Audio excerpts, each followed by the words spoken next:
اس دوران ہمارا سفر کا مہینہ شروع ہوتا ہے، جس کے سلسلے میں میں ضرور اس دفعہ بات کرنا چاہوں گی، کیونکہ سوال بھی آیا تھا، اور دوسرے یہ کہ اس کے بارے میں بہت ساری مسکنسیپشنز بھی ہیں اور بہت ساری سپرسٹیشس باتیں اس کے ساتھ ریلیٹڈ ہیں۔ سب سے پہلے تو یہ کہ اتنی ساری جو غلط فہمیاں اس کے بارے میں ہیں، مثلا میں آپ کے سامنے رکھوں گی جن کو نہیں علم کہ اس مہینے میں خاص طور پہ کہتے ہیں کہ شادی نہیں کرنی چاہیے۔ اسی طرح چنے ابال کے بھی محلے میں بانٹے جاتے ہیں ہمارے ہاں پاکستان وغیرہ میں، تو تاکہ بلائیں دور ہوں۔ آٹے کی گولیاں بنا کے وہ تالابوں میں ڈالی جاتی ہیں، اس سے بھی بلائیں ٹل جائیں اور رزق میں ترقی ہو۔ اور سورہ مزمل پڑھی جاتی ہے۔ اس مہینے کو مردوں پہ بھاری سمجھا جاتا ہے، اس کی 13 تاریخ کو تو بہت ہی منحوس سمجھا جاتا ہے، 13 تیزی بھی کہا جاتا ہے۔ تو ان تمام باتوں کی دین میں کوئی بھی حیثیت نہیں ہے۔ یہ ایسی باتیں ہیں کہ جو من گھڑت باتیں جن کو کہیں گے کہ وہ ہیں۔ اصل میں انسان کو اللہ تعالیٰ آزماتا بھی ہے۔ کبھی کبھی ایسا ہو جاتا ہے کہ کسی کے نصیب میں ہی مثلا لکھا ہوا ہے کہ کوئی ایسا حادثہ اس کے ساتھ ہونا ہے، اور نام کس کا لگ جاتا ہے کہ جی سفر کا مہینہ تھا، تو اس کے آنے سے کسی کی قسمت پہ کوئی فرق نہیں پڑتا، اور نہ ہی کسی خاص مہینے کا چاند نظر آنے سے کسی کی نحوست کی شروعات ہوتی ہے، نہ ہی کسی کی خوش قسمتی کا آغاز ہوتا ہے۔ یہ تو اللہ تعالیٰ نے دن ہیر پھیر رکھے میں ہے، سورج چاند ستاروں کی گردش یہ رکھی بھی ہے، لیکن اس سے قسمتوں پہ فرق نہیں پڑتا۔ جیسے دوسرے مہینے جنوری فروری مارچ اسی طرح قمری مہینے، اور ان میں کچھ مہینوں کو اللہ تعالیٰ نے بہت فضیلت دی ہے، مگر اس کا کوئی بھی ثبوت قرآن حدیث سے نہیں ملتا۔ اصل میں عربوں میں یہ کانسیپٹ پایا جاتا تھا سفر کے مہینے کا، کیونکہ میں نے آپ کو جیسے بتایا تھا کہ 3 مہینے تو جیسے ایک ساتھ جو آتے ہیں ذی قعد ذی الحج اور محرم، 4 مہینے حرمت والے ہوتے ہیں نا، ان میں سے 3 مہینے یہ ایسے ہوتے تھے کہ جو یعنی جنگ وغیرہ سے یہ لوگ باز رہتے تھے، انتظار کرتے تھے کہ یہ مہینے ختم ہوں تو پھر وہ نکلیں اور لوٹ مار کریں۔ تو سفر شروع ہوتے ہی لوٹ مار شروع کر دیتے تھے۔ میں نے آپ کو جیسے لاسٹ تربیتی سیشن میں بتایا تھا کہ محرم میں وہ لوگ بھی نہیں کیا کرتے تھے، تو جب یہ 3 کنزیکٹیو مہینے آ جاتے تھے نا تو وہ لوگ باز آ جاتے تھے۔ اس کے بعد محرم کے بعد آیا سفر۔ جب سفر شروع ہوا تو جنگ و جدل شروع ہو گئی، لوٹ مار شروع ہو گئی، اور سفر کا معنی بھی خالی ہونا ہے، یعنی گھر خالی ہو جاتے تھے۔ تو اس وجہ سے یہ بھی اسی سے چلا آ رہا ہے یہ، تو وہ اس کو کہتے تھے کہ اس میں لوگ قتل ہوتے ہیں، اس میں گھر برباد ہوتے ہیں، خالی ہوتے ہیں، اس لیے اس کو وہ بدشگونی کا مہینہ سمجھتے تھے کہ گھروں کی بربادی ویرانی کا وہ ہے۔ لیکن ہم اصل وجہ تو سمجھیں، اکثر لوگوں کو تو اصل وجہ ہی نہیں پتا، نہ ان کو یہ پتا ہے کہ لڑائی جھگڑے سے باز رہنے کا کیا وہ مہینہ تھا، اور نہ ہی ان کو پتا ہے کہ یہ اس کو کیوں وہ منحوس سمجھتے تھے۔ تو ایک بات تو اپنے ذہن میں واضح کر لیں کہ نحوست کہیں باہر سے نہیں آتی، یاد رکھیں، انسان کے اپنے اندر سے آتی ہے، اس کے اپنے اعمال کی وجہ سے۔ کیونکہ ہم نے سورہ بنی اسرائیل میں پڑھا بھی تھا کہ ہر انسان کا جو شگون ہے اللہ تعالیٰ نے فرمایا ہم نے اس کے گلے میں لٹکا دیا، اور قیامت کے روز ہم ایک کتاب اس کے لیے نکالیں گے جسے وہ اپنے لیے کھلا ہوا پائے گا۔ اللہ تعالیٰ فرمائیں گے اقرا کتابک، اللہ تعالیٰ فرمائیں گے اپنی کتاب کو پڑھ، اب کفا بنفسک الیوم علیک حسیبا، تو اپنا حساب لینے کے لیے آج خود ہی کافی ہے۔ تو عرب لوگ یہ بدفعلی لیا کرتے تھے، مگر اسلام میں کوئی دن، کوئی جگہ یا کوئی انسان منحوس نہیں ہے، بلکہ انسان کا اپنا جو عمل ہے نا، اپنے گناہ ہے، وہ اس کے لیے مختلف آزمائشوں کا سبب بنتے ہیں۔ تو کیونکہ سورہ نساء میں ہم نے پڑھا ہے آیت نمبر 79 میں، آپ دیکھ سکتے ہیں، اللہ تعالیٰ نے فرمایا کوئی بھلائی جو تمہیں پہنچے نا وہ اللہ کی طرف سے، اور جو کوئی برائی تمہیں پہنچتی ہے وہ تمہارے اپنے نفس کی طرف سے ہے۔ باہر نہیں بلیم کرو، اپنے آپ کو ملامت کرو۔ تو آپ صلی اللہ علیہ وسلم نے ایسے انسان کے بارے میں جو یہ بدشگونیاں لیتا ہے، اب آپ کہیں گے چلو کوئی حرج تو نہیں ہے نا، تو ایک بات یاد رکھیں، مسند احمد کی یہ روایت ہے کہ جو کسی چیز سے بدفعلی پکڑ کے اپنے مقصد سے لوٹ آیا، مثال کے طور پہ ایک بندہ گھر سے نکلا، کالی بلی نے راستہ کاٹ دیا، اس نے کہا یہ تو منحوس ہو گیا، میں واپس گھر جا رہا ہوں، تو آپ کو تو لگے گا کہ یہ معمولی سی بات ہے، لیکن حقیقت میں یہ شرک ہے۔ آپ نے کہا ٹیوزڈے ہے، ٹیوزڈے کو میرا کام خراب ہوتا ہے تو اس لیے میں منگل کو نہیں کروں گا، بدھ کو کروں گا، بدھ ہر کام سدھ، تو چلو بدھ والے دن کروں گا۔ یا ہم نے اس مہینے میں نہیں شادی کرنی کیونکہ یہ سفر کا مہینہ شروع ہو گیا، تو یہ نوزت کا مہینہ ہے، یہ برا پڑے گا شادی پہ، تو ہم نے نہیں کرنی۔ دیکھیں اب یہ شیطان ہمیں سجھاتا ہے کہ فلاں فلاں مہینہ یا فلاں فلاں بندہ منحوس ہے، جی تم نے اس کی شکل صبح دیکھی تھی نا، اسی لیے تمہارا کام خراب ہوا، آنکھ پھڑکی ہے نا تمہاری، اب کچھ برا ہونا ہے، ٹھیک ہے، اب تمہیں کھجلی ہو رہی ہے نا ہاتھ میں، اب ضرور تمہارا آج یہاں تم کچھ ملے گا، اب اس ہاتھ میں ہو رہی ہے تو کچھ چلا جائے گا، اور یہ رنگ ہے نا، یہ تم پہنتی ہو نا، ہمیشہ نحوست کا رنگ ہے تمہارے پر، نہیں وہ یہ کرتا تمہارے پر نحوست لے کر آتا ہے، تو کالا رنگ نہ پہنو، کوئی سفید نہیں پہنتا، کوئی کالا نہیں پہنتا، کوئی کچھ نہیں۔ اب یہ ساری خود بنائی ہوئی چیزیں، یہ نہ صرف حرام ہے بلکہ ان میں شرک ہے۔ کیسے؟ اب یہ میں آپ کو آگے یہ حدیث بیان کرتی ہوں کہ جو کسی چیز سے بدفعلی پکڑ کر اپنے مقصد سے لوٹ آیا اس نے شرک کیا۔ تو صحابہ کرام نے پوچھا ہے اللہ کے رسول اس کا کفارہ کیا ہوگا؟ فرمایا کہ کفارہ سنیں آپ، وہ کہے کہ اللہ تیری دی ہوئی بھلائی کے سوا کوئی بھلائی نہیں ہے، اور تیری فعل کے سوا کوئی فعل نہیں ہے، اور تیرے علاوہ کوئی الہ نہیں ہے۔ نہیں، اس نے تو اس کو الہ بنا لیا کہ میرا نفع نقصان اس کے ہاتھ میں، تو پھر آپ اللہ کو کیسے کہتے ہیں کہ آپ جب کہتے ہیں کہ اللہ تعالیٰ ہی کوئی فائدہ پہنچانا چاہے اور اللہ نہ چاہے تو وہ کوئی نہیں آپ کو فائدہ دے سکتا، کوئی نقصان پہنچانا چاہے اور اللہ نہ چاہے تو کوئی آپ کو نقصان نہیں دے سکتا، تو یہ تو آپ نے جھوٹی پھر بھی بات کہی ہے نا۔ تو اس لیے، اور یہ توہمات ہے، یہ انسان کو کمزور کر دیتی ہے، تو اللہ کی ذات پہ پورا ایمان رکھے نا، پورے کے پورے اسلام میں داخل ہونا، ایسے خیالات کو دل سے نکال دیا کریں، یہ شیطانی ہے، اور اپنا کام کریں۔ آپ صلی اللہ علیہ وسلم کی ایک اور حدیث ہے ابو داؤد کی، آپ صلی اللہ علیہ وسلم نے فرمایا بدشگونی شرک ہے، بدشگونی شرک ہے، بدشگونی شرک ہے، 3 دفعہ فرمایا، اور ہم میں سے کوئی ایسا نہیں مگر اسے وہم ہو جاتا ہے، لیکن اللہ تعالیٰ توکل کی وجہ سے اسے دور کر دیتے ہیں۔ اللہ پہ بھروسہ کریں، اس لیے ایسی چیزوں کو وہ کرنا خاطر میں نہیں لانا چاہیے۔ اور صحیح بخاری کی آپ کو ایک حدیث بتا دوں، آپ صلی اللہ علیہ وسلم نے فرمایا، سن لیں کیونکہ یہ ذہن میں رکھیں کہ یہ صحیح بخاری کی حدیث ہے جو میں آپ کے سامنے رکھ رہی ہوں، کوئی ضعیف حدیث نہیں ہے، کوئی وہ نہیں ہے، اور اگر آپ کو نبی کریم صلی اللہ علیہ وسلم کی بات پہ یقین نہیں آتا تو پھر سنیں ان لوگوں کی باتیں جو کہ آپ کے ارد گرد ہیں اور آپ کو اس چیز میں نحوست بتاتے ہیں، کبھی اس میں بتاتے ہیں، اور کیا ان کی بات زیادہ سچی ہے یا ہمارے نبی پاک صلی اللہ علیہ وسلم کی؟ آپ صلی اللہ علیہ وسلم نے فرمایا مرض کا لگ جانا،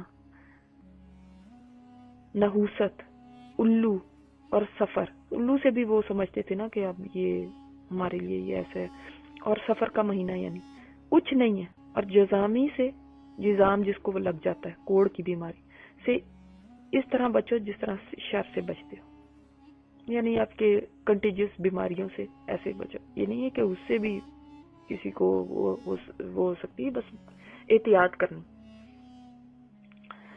تو اس حدیث سے واضح پتہ چلتا ہے کہ اس میں کچھ نہیں ہے، کوئی اس کے اندر نحوست نہیں ہے، اور الو سے بھی بدشگونی لینے میں کوئی نحوست نہیں ہے کہ اس کا بولنا ہمارے لیے نحوست کی علامت ہے۔ سر ہمارے وہاں تو شاید اس کی نہیں اتنا ہے، لیکن دیکھیں ان میں ہوتا تھا، تو ہمارے یہاں اسی طرح 13 تاریخ کو سمجھا جاتا ہے، اس کو منحوس سمجھتے ہیں. تو ایسی چیزوں کو ذہن سے نکالیں اور اسٹرانگ بنیں.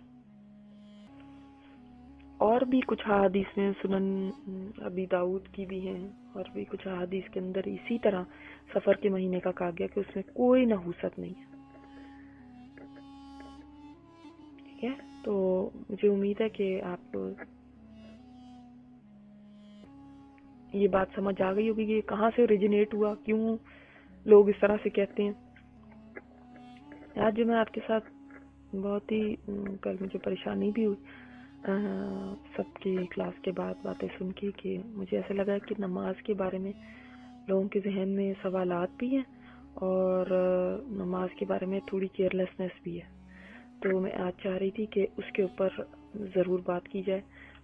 جیسے میں نے ایک اپنے لیکچر میں آپ کو پہلے بھی کہا تھا کہ انشاءاللہ تعالی ہم نے اپنے فرائض کو پورا کرنا ہے، تاکہ کیونکہ جو فرائض ہیں ان کی پوچھ ہے، اور خاص طور پہ جو پلرز آف اسلام ہے نا، توحید، نماز، روزہ، زکوٰۃ، حج، ان میں ہماری کوئی کوتاہی نہیں ہونی چاہیے، کیونکہ یہ پلرز ہیں. ٹھیک ہے، فرائض تو دوسرے بھی ہیں، لیکن اگر پلرز ہمارے کمزور ہوں گے یا پلرز ہوں گے ہی نہیں تو ہماری اسلام کی بلڈنگ کھڑی نہیں ہو سکتی. پلرز پہ کھڑی ہوتی ہے نا بلڈنگ. تو میں نے آپ سے یہ کہا تھا کہ روزے کے بارے میں کہ آپ اپنے روزوں کی گنتی کیجئے، کتنے آپ کے روزے چھوٹے ہیں زندگی میں، اور ان کو پورا کرنا شروع کریں. ٹھیک ہے، اب اس میں یہی ہے کہ میں بھی آپ کو تھوڑا سا اپنی آؤٹنگز پہ اور اپنے لنچز وغیرہ پہ تھوڑا سا آپ کو وہ روک کرنی پڑے. اگر آپ کی بہت زیادہ عادت ہے اور روز ہی ہوتے ہیں، اس کی وجہ سے آپ روزہ نہیں رکھ سکتے، تو وہ ذرا کم کیجئے. اور ضروری بھی نہیں آپ پورا ہفتہ ہی روزے رکھیں اور مسلسل ہی رکھتے جائیں. ہفتے میں کم سے کم بھی اگر آپ کریں تو 2 تو ضرور رکھیں، منڈے تھرسڈے کا. اگر نہیں ہے تو پھر آپ زیادہ بڑھا سکتے ہیں، تو 4 روزے رکھ لیں، منڈے ٹیوزڈے وینسڈے تھرسڈے ایسے رکھ لیں، اور اس طرح کر کے گنتی کے ساتھ اپنے روزے مکمل کریے، کیونکہ یہ فرائض میں سے ہے. اور دوسری بات یہ کہ یہ پلرز آف اسلام میں سے ہے، معمولی بات نہیں ہے.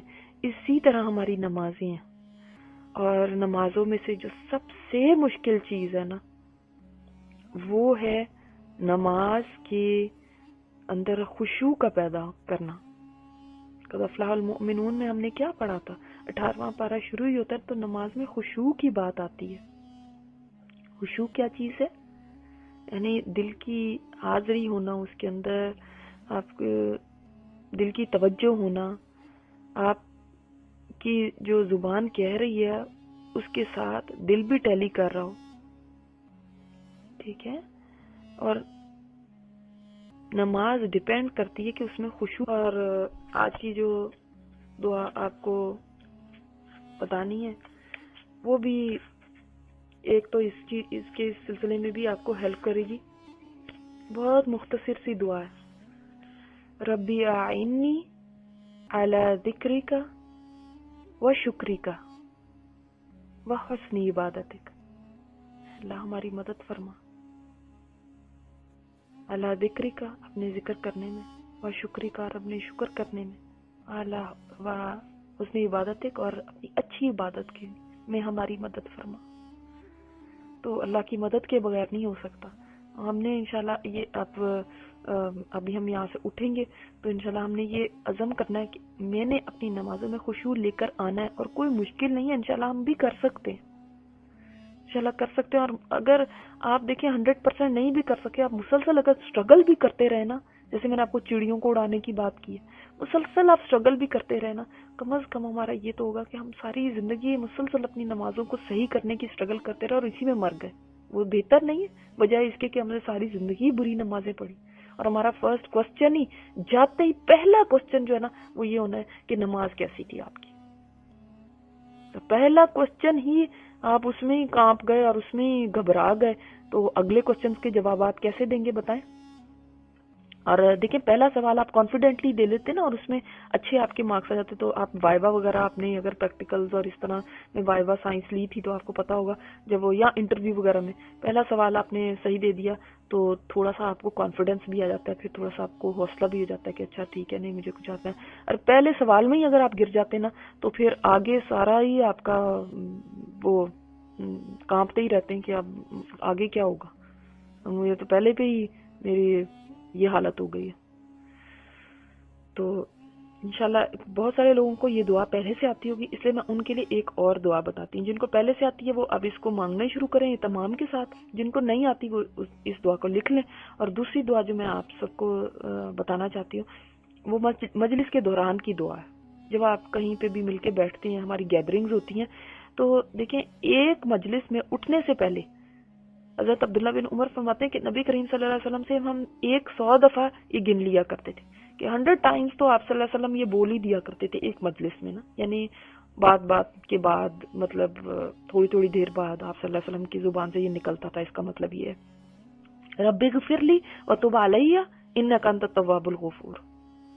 رب اغفر لی یہ تو آتا ہی نا، رب اغفر لی، پر ہم اس طرح سے یہ اتنا تو آپ کو پہلے سے ہی آتا ہے. وتب علیہ، توبہ علیہ کا مطلب کیا؟ اللہ میری توبہ قبول کر لے. ٹھیک ہے. اور کیا ہے تو انک انت، بس رب اغفر لی وتب علیہ اس پارٹ کو ایک طرف آپ لکھ لیں. اور سیکنڈ پارٹ کیا ہے؟ انک انت تواب. اللہ تعالیٰ کا نام ہے التواب، بہت زیادہ توبہ قبول کرنے والا. تواب الغفور، انتہائی زیادہ معاف کرنے والا، بہت زیادہ معاف کرنے والا.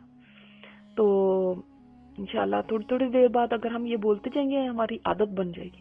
اور مجلس ضروری نہیں آپ کسی گیسٹ کے ساتھ ہی بیٹھے ہیں یا کوئی دعوت میں ہی جائیں گے تو مجلس ہوگی. آپ اپنے گھر والوں کے ساتھ بھی بیٹھے ہوئے ہیں، تھوڑی تھوڑی دیر بعد جیسے ہماری عادت ہوتی ہے تھوڑی دیر بعد ان کہتے اللہ اکبر الحمدللہ، یا اس طرح سے کر کے کرتے ہیں نا. تو ہم نے اب اپنی مجلس میں انشاءاللہ تعالی اس کی عادت ڈالنی.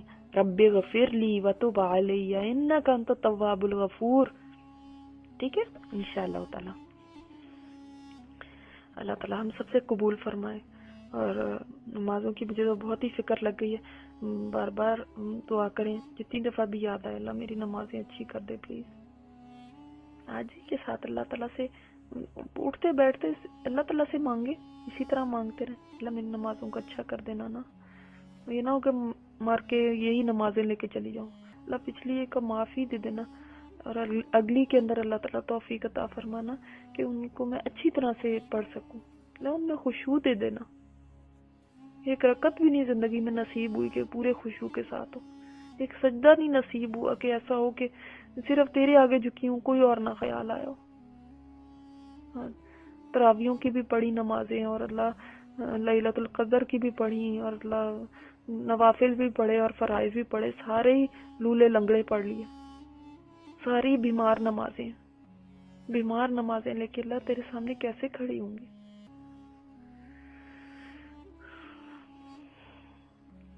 انشاءاللہ تعالی اللہ تعالی ہمارے سب کی دعاؤں کو قبول اور منظور فرمائے. سبحانک اللہم و بحمدک نشہد ان لا الہ الا انت نستغفرک و نتوب الیک. اگر اب آپ کے کوئی سوال ہے تو آپ پوچھ سکتے ہیں، نہ پھر اجازت دیجیے مجھے.